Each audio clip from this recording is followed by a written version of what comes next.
You just graduated with a degree in international logistics. You speak three languages: English, Russian, and French. And you're great with boring details everyone else ignores. You land a job at a medium-sized logistics firm in a port city. This is just the beginning. You aren't a villain. Not yet.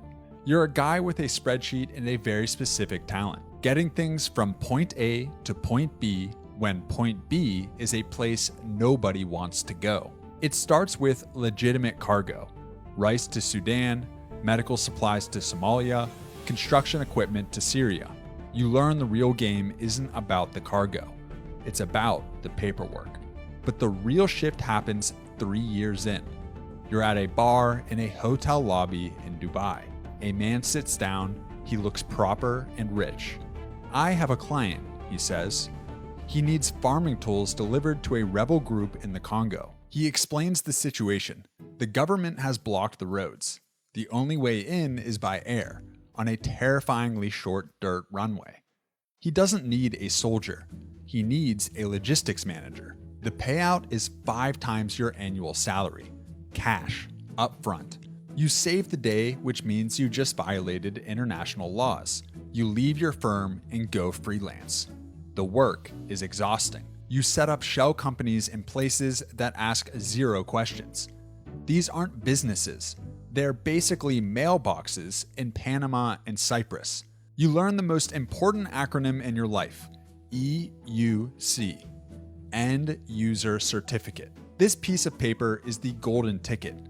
It tells the exporting government that the 5,000 AK-47s you are buying are for the National Police Force of Nigeria. With a little bit of this and a little bit of that, maybe a bribe to a general here and there, you get the legit stamp on the EUC. Once the plane takes off, nobody checks if the guns actually land in Nigeria. Maybe the plane has engine trouble and diverts to Sierra Leone. You stop renting space on other people's planes. You buy your own. You find an old plane sitting in a warehouse in Eastern Europe. It costs you $40,000. It's worth 10 times that if it can start working for you. You hire a crew. The pilot is a man named Sergey who drinks vodka for breakfast. He doesn't speak English, but he can land a plane on a dirt road in the pitch black. Now you control the entire supply chain.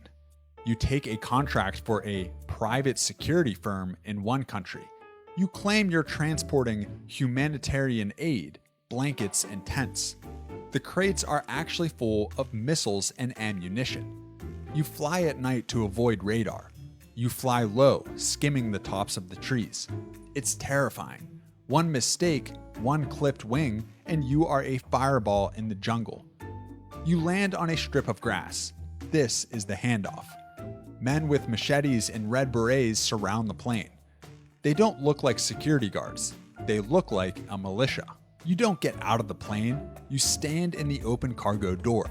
The smell of burning trash and jungle rot is overwhelming. A man in sunglasses walks up the ramp. It's 3 a.m., but he wears sunglasses.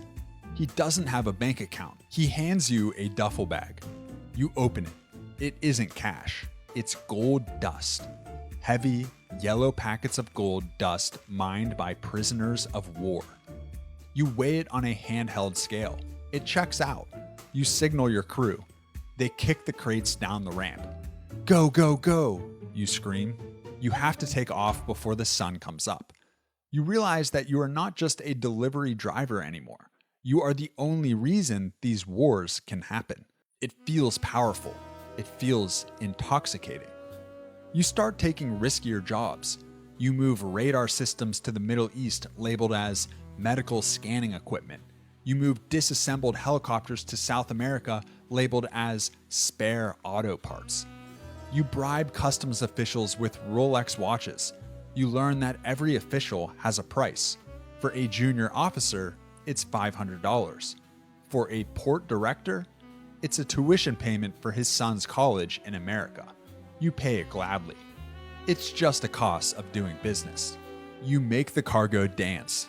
It zips from a stockpile in one country to a warehouse in another, then vanishes into the jungle.